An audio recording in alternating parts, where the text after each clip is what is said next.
This is Paul Schneiderman today on the 154th edition of the Sports Untold podcast, also on the Seattle-based Rainier Avenue Radio. My special guest today is a longtime college football assistant coach and the current assistant coach at Oregon State University, Coach Jamie Christian.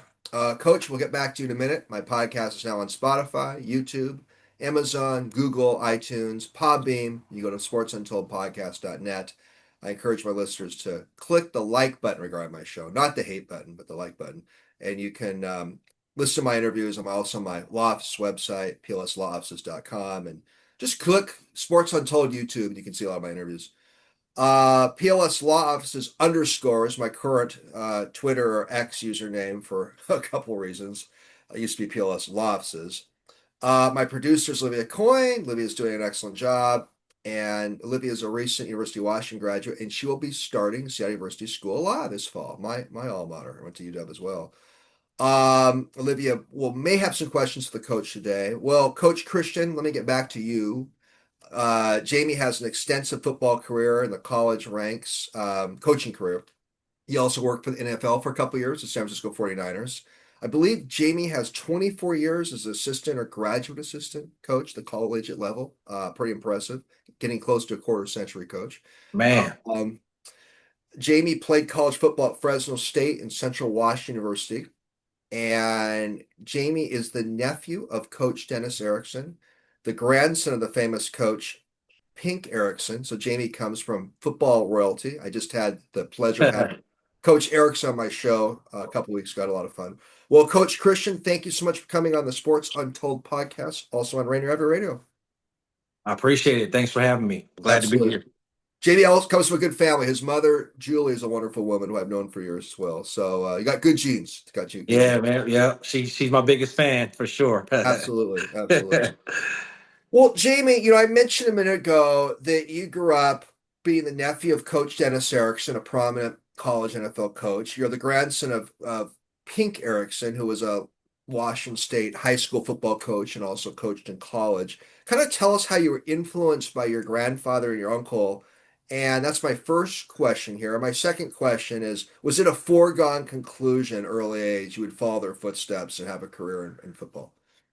I would say it wasn't playing football when I was young. I was always one of the biggest kids, and that was back when they had weight limitations. So I couldn't play early on. I played soccer because I couldn't play with my same age group until I finally got grew into my body a little bit and grew up. Then I started playing probably around seventh or eighth grade. I started playing football. Um, I remember a story of Coach Erickson coming out there when I was young. We were living in California, and my mom wanted him to go see what practice was like, and he was like, "Well, Jamie's not even practicing with the team. All he's doing is running laps and trying to lose weight, so so he could play. You know, he's not ready to play. You know, wait till he can grows into it and let him go play." So that was kind of the funny thing when I was young, football. But we always watched football. We always were around it. Um, we always went to bowl games when Coach Erickson was there, and it was exciting to have my uncle as a head coach in college, and especially when I got into high school, then I kind of grew into myself, and was a 3-star athlete and three sport athlete, and started playing football. Then it was kind of I was kind of a late bloomer, if that makes sense, but it's always been in our family. And I remember being on the sideline with my grandfather when Coach Erickson was at San Jose State. I want to say I might have been 6 or 7. I have the picture somewhere. I had my little afro, and I was on the sideline, and that's one of my fondest memories. Him being a college football coach. That's interesting that your uncle at a young age saw you on the sidelines, not really practicing a lot because of your weight, because you're a little heavier for the Yeah, weight, because you, yeah. you you exceed the weight limits, right? Yeah, Yeah. yeah, yeah. That's funny. And to be honest with you, that's how our family was. My mom I wanted to play football, but she wanted to make sure, Coach, he went over there to see what was going on. Not, and he always did stuff like that. He came down there and took a look at what was going on because he was a legit coach. He wanted to see if these guys were doing it the right way, and I remember him not feeling great about it, and then I probably waited a couple more years before I actually started playing. Did your uncle or grandfather encourage you to go into to play football and pursue a college coaching career? Did they play a Uh, role? to be honest with you, they were always encouraging as far as playing football, playing all sports. I played baseball, basketball, football. Uh, I remember Grandpa Pink coming down to California, driving down with Grandma Mary, and coming to baseball games, basketball games from day one, football games. Um, the coaching aspect never really came up until after I graduated college, to be honest with you, and I started doing other things, and then I kind of was encouraged by Coach Erickson to get into coaching after I graduated from Central Washington. Neat, neat. Hmm. Um, I was going to ask you. You just kind of led me to where I was going with my next question. And you played college football at Fresno State. Hmm. Feel free to share about your Fresno State years, but you also transferred and played at Central Washington. And I Hmm. believe you were on the 1995 NAIA championship team at Central. And I think Yes, you played with John Kitna too, right? 100%. Yeah, Tell us 100%. about those Central years a little bit in Fresno State. Oh man, it was a one. Well, Fresno. I started my career as a tailback out of Milpitas High. And I played for Jim Sweeney, who was the head coach, who Coach Erickson also played for. Uh, my running back coach was Kelly Skipper, who's a mentor of mine, a great coach in the NFL right now. And just my Fresno years were, I was behind Lorenzo Neal at fullback. So my first early years, I didn't get a lot of playing time. I was on special teams and did stuff like that. And then I went through some issues off the field. I lost my brother, and just didn't stick it out at Fresno State, and that's how I ended up at Central Washington. And I ended up playing for 1 year at Central Washington, and it was a little. I was little. It was like a whirlwind. It was literally an 8 month thing where I was over in Ellensburg and didn't wasn't starting in the beginning. Probably the first three games, I got into one game, had a decent game, and then I ended up playing the rest of the season as a starter running back. With John Kitna, we were a throwing team. Uh, but I got to carry the ball a little bit, and we ended up making a run. We snuck into the playoffs. I think we were like the last seed. We upset Western Washington in the playoffs, and then went all the way to the end and played in the Tacoma Dome against Findlay, Ohio, in a national championship game. So What a it was great. memory. Yeah, it was a great experience. It was awesome. It was a great experience. Probably the funnest year I had in football. We didn't get on planes at NAIA. We rode the bus, and we were a tight team, and we just got real tight, and we made a run, and it was a real fun year. Have you told your players over the years, Jamie, when you've coached at some major programs, hey, I was taking the bus Oh when I yeah. would Oh go on yeah, road trips. definitely. Definitely tell them that. Yeah, yeah. I tell them, hey, sometimes you gotta let these guys know, you know, you guys gotta everything that you got. These kids get a lot of stuff. I mean, they work hard. Their hours are taken up. I mean, they're 20-hour days, for these kids, but they also do have everything. They got a lot of great support. They can eat whatever they want. They have a great opportunity and resources academically and all that stuff to be successful. So, when you come from a smaller school at like Central, uh, you don't always have all those resources. You in touch with John Kitten at all, Jamie? I do. I talk to Kitten a lot, and now it's been maybe a year or two or something ago. He's kind of had a bunch of different jobs, different high schools, and I ran into him last time. I ran into him. He was the head coach at Brophy in Arizona. I've talked to him a couple times when he was at I think he somewhere in Texas he was coaching, and we always talk. Man, he's a good friend of mine. I really like Kitten. He's one of the best quarterbacks I ever played with. I've been around some good ones, and he was just a I mean, probably wasn't as talented as a lot of quarterbacks, but he was a born leader, great guy to get along with, great teammate. To remind some of the listeners and viewers, John Kitten played football at Central Washington University. He later became a NFL quarterback and played for the Seahawks for a couple of years. Great, great story. It's amazing with John Kitten that he was a high school math teacher and then got called up the NFL. Isn't that an incredible story? Well, I can add to that story. So I was working out at Coach Erickson had set up some workouts for me over in Bellevue when he was the head coach for the Seahawks. And a couple of teams or expansion teams were coming over there to take a look at me, and I called Coach Erickson. I asked him if Kitna can come throw. So that's how he was already back in Yakima, and I called him and I said, hey, they said you can come on over, and he's the one that drove me over from Ellensburg to Bellevue to get that workout with me, and they ended up signing him. That's kind of Well, how that worked. that's an amazing story. I actually Yeah. got a question from the audience on social media when I announced your interview, and a high school friend wanted to know, thought you played a role in Kitna playing for the Seahawks, and you did play a role in it. So Yeah, just slightly. I mean, obviously, he was the guy who had the talent to get there and all that. And I just knew he had a chance to, I played with Trent Dilford at Fresno State, and I thought Kitna was, equal or as good as Trent and needed to have an opportunity. So I talked to Coach Erickson about it. They brought him over, and they ended up signing him, and it kind of ended up working out for him. So I was always happy that he got that opportunity and it worked out for him.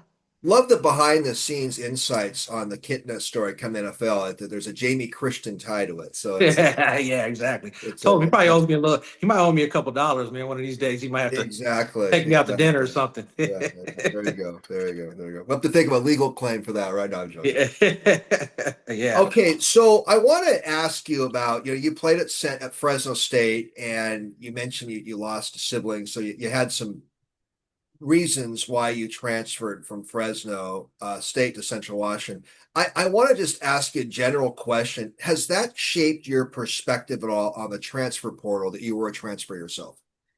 Uh, I think it's a lot different.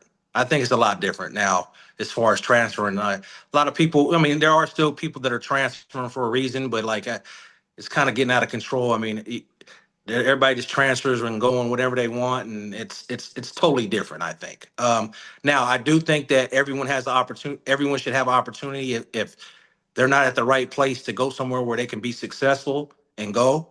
So I'm not against that, but it just depends on circumstances. And sometimes I think that we're kind of using it more as just I'm not successful here, I'm leaving, and doing it again and again, and keep doing that, and not deal with challenges and stuff in life.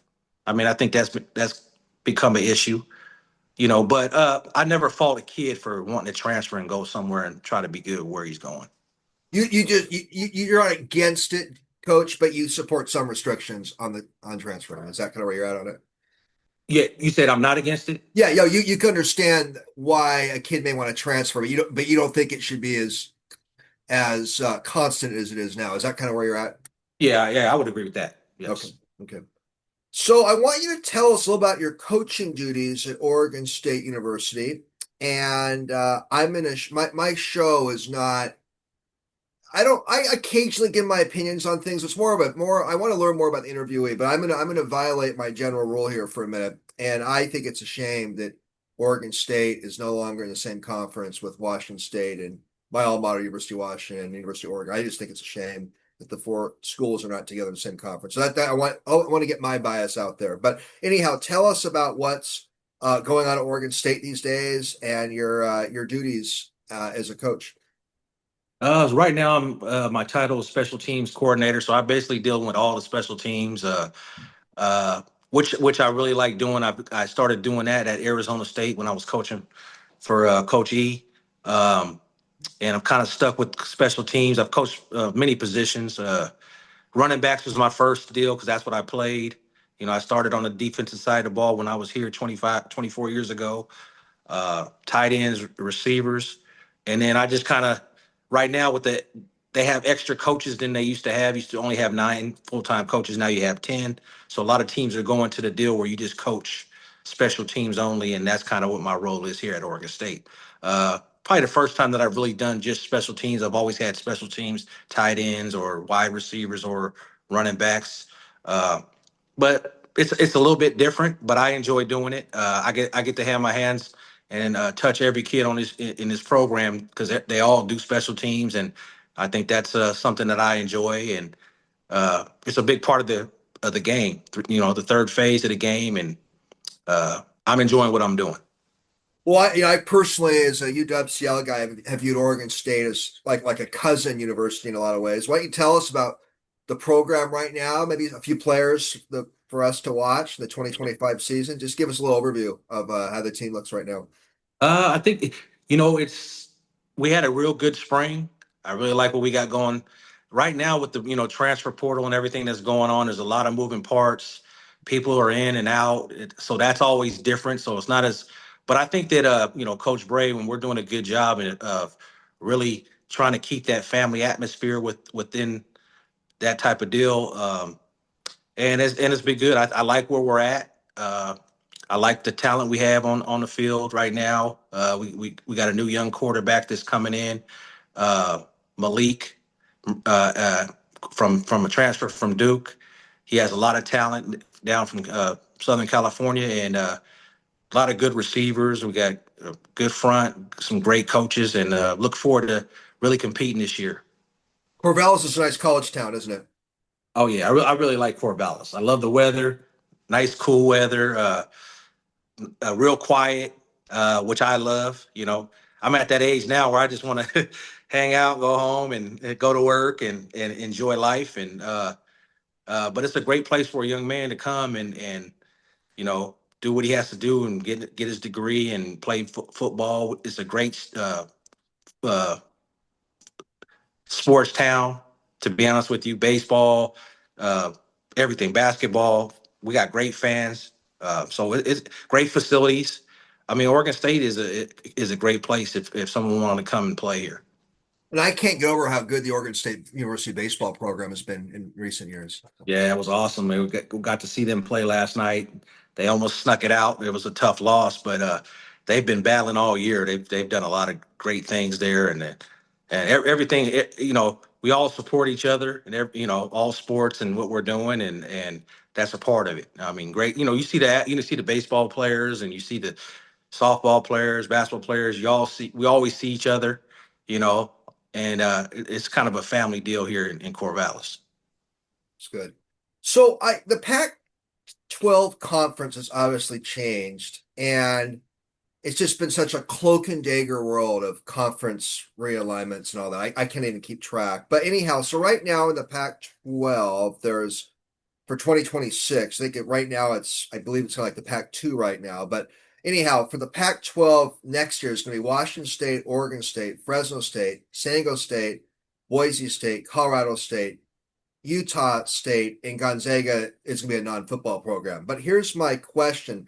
There's talk that um, I believe Texas State may be joining the Pac-12 conference. Give us your thoughts on Texas State potentially joining the conference. Um, at this point, I feel like anybody can be an asset to the conference. Once again, too, like I've heard so many different things. Like it's still it's cloak and dagger to us too. Like we don't know. We do know the teams you mentioned that are involved, and I know that they're trying to get other teams, and other teams are wanting to come. But at Texas State, I know that's a good program. I know where it's at in San Marcos. So when I spent my time in Houston. Uh, the state of Texas football is big. You know, I mean, obviously, I think that any team from Texas, I think, would be a good asset to the program, to the conference. But you don't never. We don't know as much. We probably know about as much as you know, to be honest with you, as far as all that. But you know, uh, when they finally make the conference and it's done, then it's time to compete, and we got to go try to win it when it's all said and done. So whoever they bring in, Oregon State, we want to be the top of that conference and in everything we do, and that's our goal here, as a university. So I read that the Pac-12 needs an eighth football member to qualify as an FBS conference. mhm. So, based on my rating, it seems like the Pac-12 is pretty excited to try to get an eighth football program. Yeah, yeah. If that's the truth, I'm sure. I mean, our AD does a great job of trying to inform us as much as he can, but his process has always been like whatever happens, we're gonna get to where we need to get to, and then we're gonna be at top of this conference and be a tier one university in this conference, and those are the goals of the Pac-12 is what we're hearing. Have these off the field kind of political conference issues have they been a distraction at all, or your job is just to focus on the kids in the field then, right? For me, like I said, I can only handle what I can handle, and that's kind of what that's how we feel, whatever it is, whatever player we have here, whatever conference we're in, whoever we're playing, it's our job to give those kids the opportunity to be great at whatever they want to do and compete at a high level, and that's always been my mindset because coaches, we can't control any of that that's going on. We have no control over it. We can only control what we can do, and that's to get our kids prepared to compete at a high level, you know, and to make Oregon State proud. So that's kind of what I focus on. I don't focus on, I mean, all that other stuff. I can't really focus on that. Well, it seems the Pac-12 is doing a pretty good job in trying to rebuild the conference and transform it. That is as a fan, it seems like there's some good programs in there now, and I Yeah, wish it was the best. And like I said earlier, I wish University of Washington was still with Oregon State in the same conference. yeah, without a doubt. I mean, the Pac. I grew up. It's like you. I grew up watching Pac-10 football and then Pac-12 football. I've been in it a couple. I was at Arizona State for 5 years. Always watched it. Always watched. Coach Erickson when he was at Washington State and other places. So yeah, it's always been a great program. And it was kind of sad what happened, but just like everything, man, you got to adjust and move on and just keep on pushing. I'll tell you, I'm an old school Pac-8 guy. I mean, Oh, I liked the conference before Arizona yeah, State yeah. and Utah and Colorado joined it. So that's how old school I am. Well, yeah, 100%, 100%. But so I want to ask you about just special teams in general. I had Eric Metcalf on my show a couple years ago, and Hmm. NFL great, three-time Pro Bowler. And Eric is known as one of the best special teams players in NFL history. I believe he's really up there in total yardage when you Hmm. when you add punt returns and kickoff return yardage to Hmm. uh, non-special teams yardage, I guess we can call it. And I want to ask you about Eric Metcalf's Hall of Fame case. And do you think that more special teams players should be considered as Canton Hall of Fame members? 100%. I mean, well, if you ask any head coach in the country, NFL and college, is special teams important? They're always going to say yes, right? And so things like getting guys in the Hall of Fame and guys who make impacts on special teams. I mean, it changes the games, and it's important. And if it's important, we need to start treating it like it's important. Like for head coaches, taking the time during practice to work on it. Really emphasizing special teams and who plays special teams. Like I've been with some coaches where you can only use these guys, or but to me and my motto here and which I really enjoy working for Trent is our best players should be playing special teams if it's that much of an impact on the game, right? So, you know, if you're saying it's important, then the guys that are doing making the plays and doing all that, they need to get recognized, and then also you need to spend the time on it and let your best players play it, and that's how I've always felt.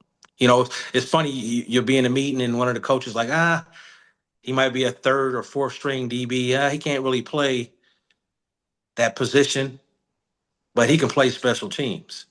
And my thing is always like that. Well, if he can't play for you, coach, he can't play for me either. We want the best players playing. So it needs to be important. And the head coaches and the people that emphasize it, are you going to start seeing those teams making those plays and game changing plays, okay, on Saturdays and Sundays.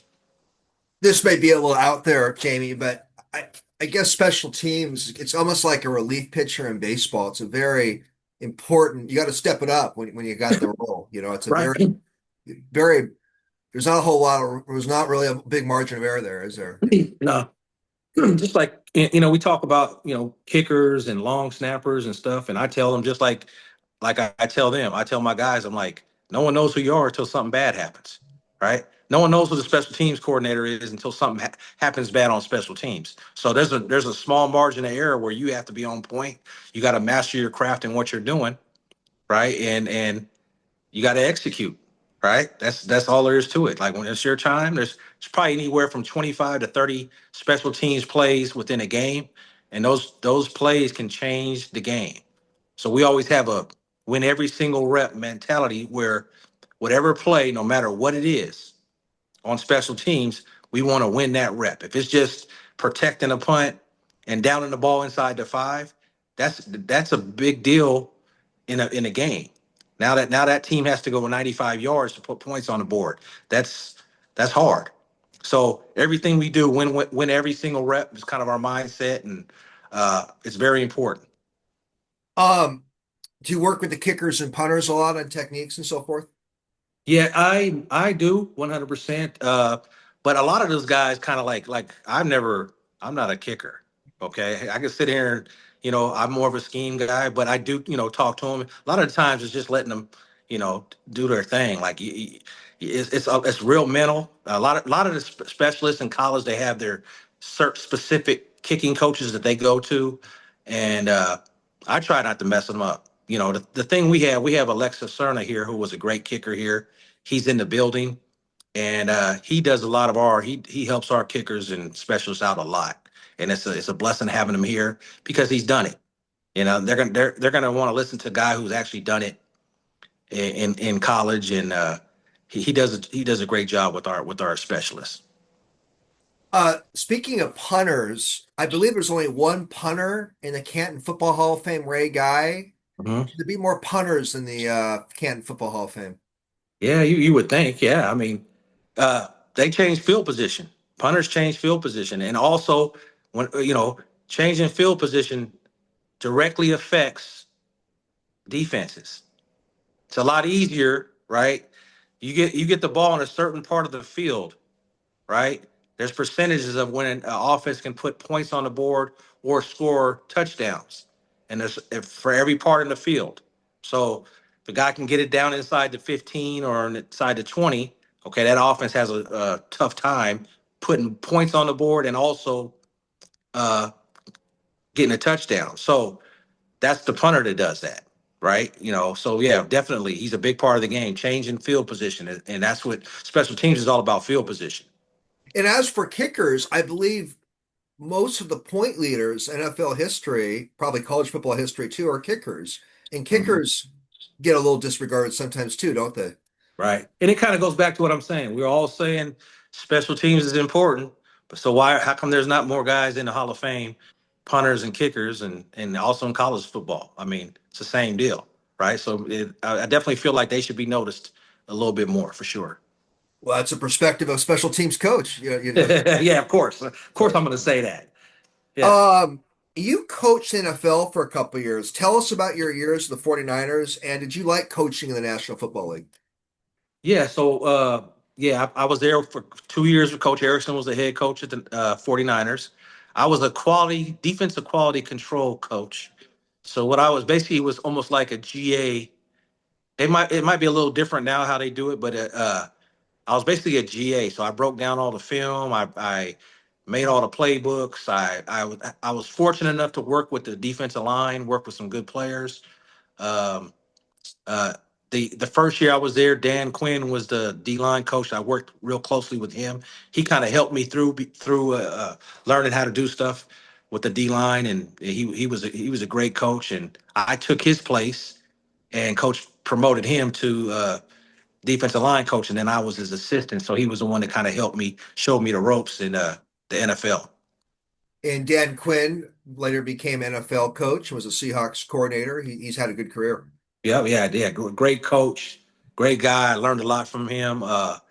Just about being professional and being detailed on stuff and I still use some of the stuff drawings and stuff that he taught me how to use back then. I still use those drawings to this day, so something that I was very valuable, right? A lot of stuff behind the scenes with quality control and those playbooks and the drawings, it's all computerized and all that stuff is a total different deal. But I was fortunate to be an older guy now, but I also started doing it a long time ago. So I can't, so the young guys just can't tell me I can't do it anymore, so I can do what they can do. So that's always keeps me in the game a little bit. When I had your uncle, Coach Erickson, on a few weeks back, he said he really preferred college football coaching over the NFL. Do you feel the same way? Are you more, do you like uh college coaching more than NFL coaching? Yeah, I probably would agree. I didn't get as much of time in the NFL either, though. So I was only there for 2 years. Everything I know has been college football. I enjoy. I love college football. I enjoy. I mean, just the game. Not me even being a fan of college football, but I enjoy coaching it and working with young guys and kind of, you know, kind of trying to mentor them as well as coach them and become good young men. Just a retro for a minute. Our mutual friend and coach Greg Olson's now with the Raiders. I was actually at Greg's Hall of Fame dinner last year with a bunch of neighbors when he got inducted in the Central Washington University Hall of Fame. So I Oh want to share wow! with you that I was at that dinner and it Oh, was that's yeah, cool. Yeah. yeah. So I want to Greg share. Olson's a good dude. I like him. I've known him for a lot of years, and we had a lot of connections, Central Washington connection. He's also good friends with Coach Yarber, Eric Yarber, who was a receiver coach um, with the Rams, and I met him through him also, and great coaches that taught us guys how to be coaches also. And I know your uncle Dennis played a role in mentoring Greg and so forth. So Yeah, 100%. Yeah, Coach Erickson mentored a lot of people to no be doubt, coaches. Yeah, no doubt. 100%. I picked up on that more when I interviewed your uncle. There's a real coaching tree around Coach Oh Erickson. yeah, 100%, 100%. So let me ask you this question, and I understand if it's one you may not want to get too detailed with, but I still want to ask it. So I read in the New York Times the other day that there was a recent settlement that gives birth to a whole new system where I believe universities are now paying their athletes up to 20.5 million this coming school year. Um, I won't go into all the legalities around it, but it's a pretty huge case that came down called House versus NCAA. I guess I'll ask the question this way: how is that going to affect Oregon State at all with this new system of these kind of payments, or is that just something more administrative? To be honest with you, I'm not really sure. I know it hasn't affected us as much as some other schools. Um, I feel like Oregon State's competing with that stuff, but I don't know a lot about how that all that's working out. To be honest with you, I don't know the numbers. I don't know anything like that. I do know it has affected us a little bit, but I also know that we have been competitive too, as far as getting players and still being able to compete with some other schools and not let it be a factor in who we're getting and who we're not getting.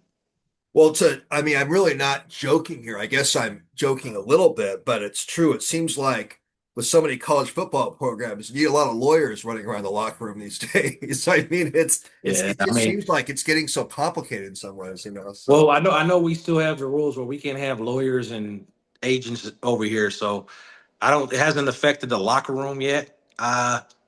To be honest with you, it's just kind of it's a different day and age. But just like I said earlier, like whatever changes we have to do, we have to adapt and still put product on the field, and that's kind of what our mindset is over here. gotcha. Olivia, do you have any questions for Coach Christian? Olivia, I want to see if you want to jump in here at all. I do, sorry. Um, Yeah, good. okay. So you've coached in a lot of different places, which means you've lived in a lot of different places. I'm wondering your favorite city or place you've lived and how much of the culture of the school did that play into making that place fun to live in? Mm. I'm really enjoying Corvallis right now. Um, I really enjoyed my time in the University of Houston. Really did. State of Texas, I'm from the West Coast, and my first time there, just they love football. Uh, Houston's a great city. You know, um, I really enjoyed my time at University of Houston, and the food is, and it's very multicultural in Houston. Like, I really enjoyed my time in Houston. I would say for sure. Cool, thank you. Yeah. Got anything else, Olivia? That's all I have. Well, that's a great question. I may expand on it a bit. So, I University of Houston. How many years were you there again, Coach? I was there for 3 years. Okay, three years, and that seems to me to be kind of what the average run of a football coach or assistant is at university these days. It's is that give or take pretty about what it is these days? Yeah, I would have to say, yeah, my longest stay was probably at Arizona State. That was 5 years. That was my longest stay at one in one place. So Long yeah, movement. yeah. So um, I would say about 3 years. When we were at University of Houston, we won a lot. We won some games. We were 8-5. We had a rough first year. That came off of a 13-1 season. They beat Penn State in the bowl game, and then we came in we went 6-7, so struggled, and then we went 8-5 2 years in a row, and went to two bowl games. And our head coach, Coach Levine, who got fired, and then everybody else had to, and we had some we recruited a lot of good players there, and the next year Tom Herman came in and they did their thing. I want to say they went to the Peach Bowl or something like that after that, but I was real happy what we did when we were at Houston, and I enjoyed it. We had some great players. We competed at a high level. We won games, and I thought that was going to be a place we were going to be for a while, but it just didn't work out that way. It's different. University of Houston, I remember a Phi Slamma Jamma with Clyde Drexler and Oh yeah, Hakeem Olajuwon, and that I was actually I actually remember that too. Believe it or not, yeah, that was a great that was a 100%. great that was a great team. Yeah. You've coached in quite a few bowl games. I'm going to go through them. Okay. The 2018 Vegas Bowl, the 2017 Alma Bowl, the 2014 Armed Forces Bowl, the 2013 BBVA Compass Bowl, 2011 Vegas Bowl, 2007 Holiday Bowl, and the 2001 Fiesta Bowl. You've seen a lot of bowl games. Can you mention your favorite bowl game experience? And why don't you just tell us about a couple of those bowl games you've coached in? Oh man, trying to think. Anytime you can go to a bowl game, they're always fun. Um, they're always fun, and some coaches let their players have some fun. Some are more serious, and it's all about winning, which it always is. Um, I remember going to the Hawaii Bowl. I thought that was real fun. To be on a tropical island and coaching in that bowl game and winning. We actually played Houston. Excuse me. We actually played Houston, and a couple of the kids that I recruited were still on that team. So that was fun seeing those guys who I had recruited as freshmen. Now they're seniors, and we're playing against them when I'm at Fresno State. So that was real fun. We won that game. The Vegas Bowl in 2018, which was one of our better teams at Fresno State, and Coach Tepper was the head coach.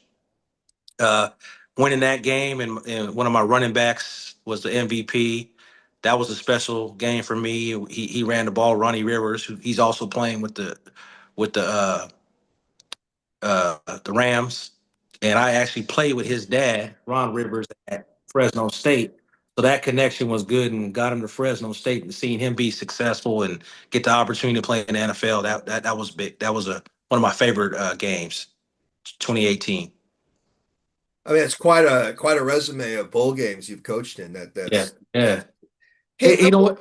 The go one ahead. one other I do have to say it's kind of funny. My Yeah. first year being a graduate assistant here for Coach Erickson, right?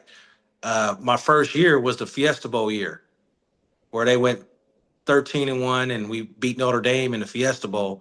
I can't leave that one out because that was my first year ever coaching in college, and then I was like, oh, this is gonna be easy. I love this. Hasn't been the same since, but that was big. It was a special season, going 13-1, beating Notre Dame, turning the Oregon State program around, and that being my first year coaching, that made me really want to stay in it. And it hasn't been that great, since. But as far as the season and things like that, and being on teams like that, but that was a special one too. When I had your uncle on, Coach Erickson on, we talked about the Oregon State team. That was an amazing team. I remember when Washington beat Oregon State at Husky Stadium that year, but I that remember was that. a great Oregon State team. Yeah, I remember that too. We missed the field goal. I still remember that. Yeah, yeah, that was a good game. That was a hell of a game.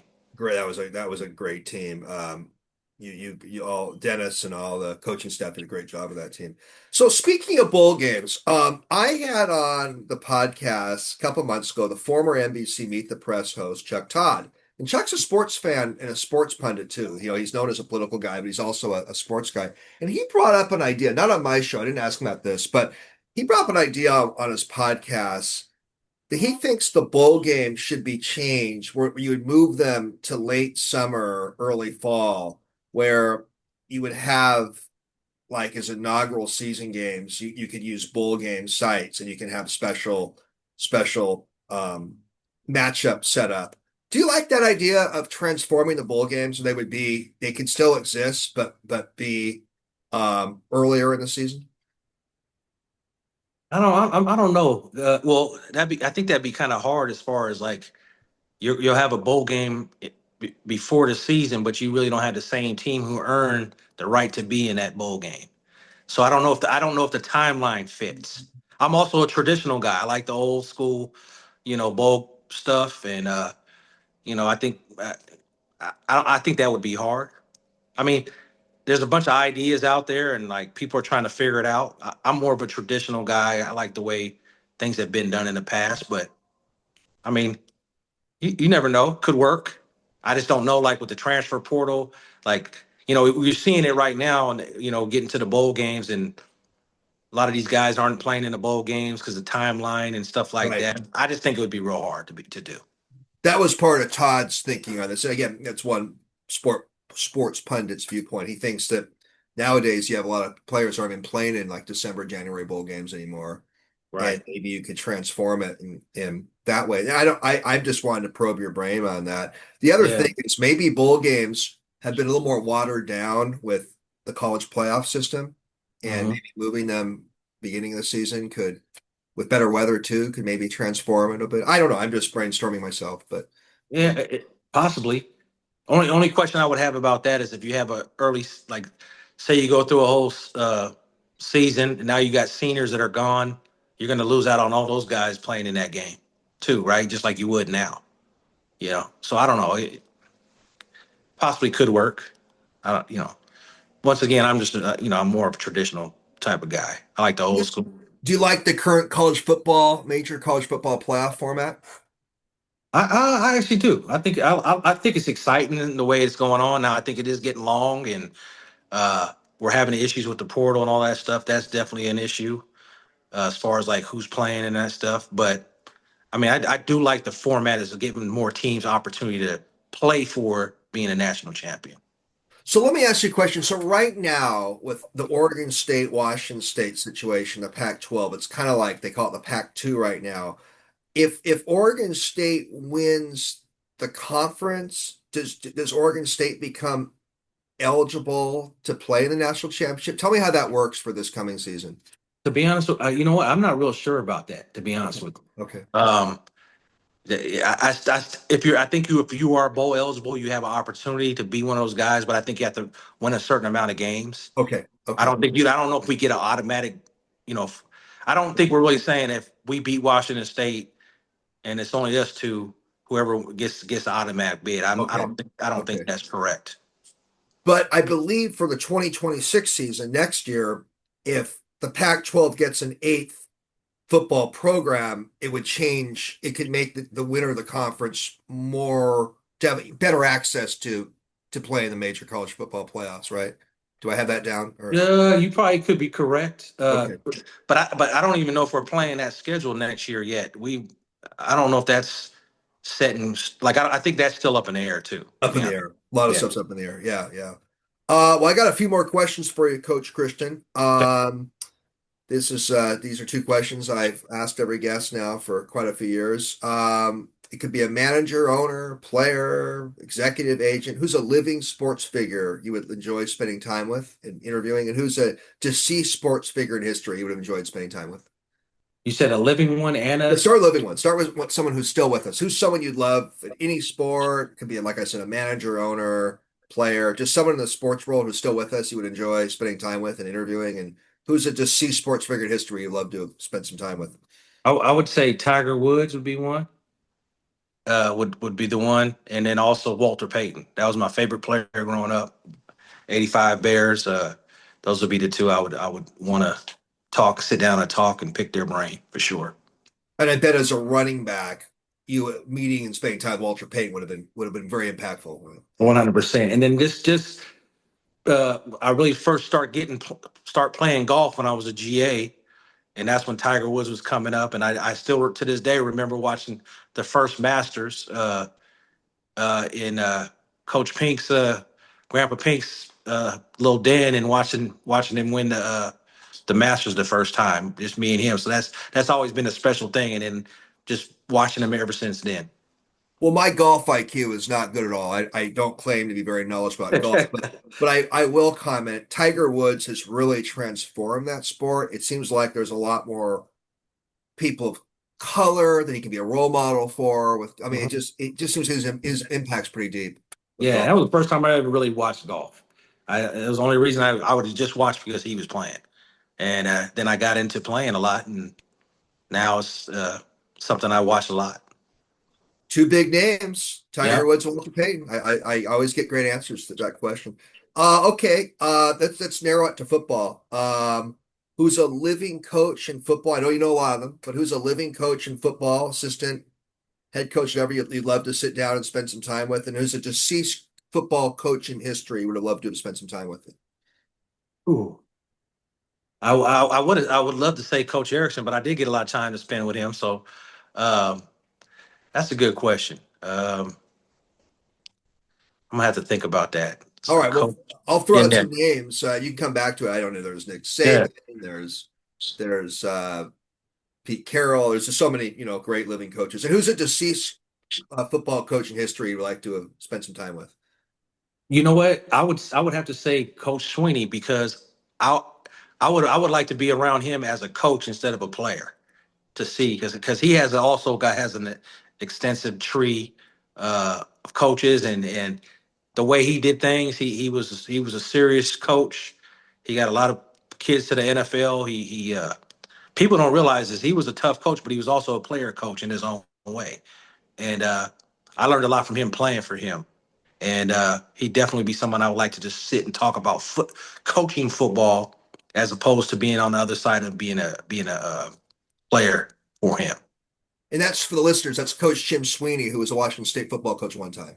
100%. Yep. Okay, yeah, yeah. So, That's yep. a great name. That's a great name. Well, we can get back to the living coach that you would enjoy spending time with. I mean, I would say Coach Erickson. I mean, just that's why I started this game with, and I was fortunate to be able to do what you're asking me. You know, learn how to learn how to be a coach, how to treat players, how to win.